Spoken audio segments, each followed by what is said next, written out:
इथं चालू आहे बघा माझा संध्याकाळचा स्वयंपाक. तसा काय संध्याकाळी जास्ती स्वयंपाक नसतोच, थोडाच असतो, दुपारचा शिल्लक असतं, लागेल तेवढंच करायचं असतं बघा.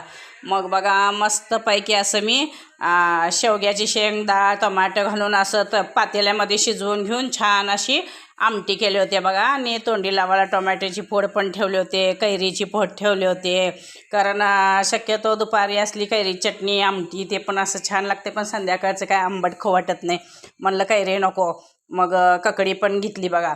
मग म्हणलं आता संध्याकाळच्या जेवणामध्ये शेवग्याची शेंगाची आमटी, परत दुपारचाच भात होता बघा. भात काय केला नाही मी, परत शिल्लक पडतो म्हणून. आणि छान अशा ज्वारीच्या पातळ पातळ भाकरी करून घेतल्या बघा.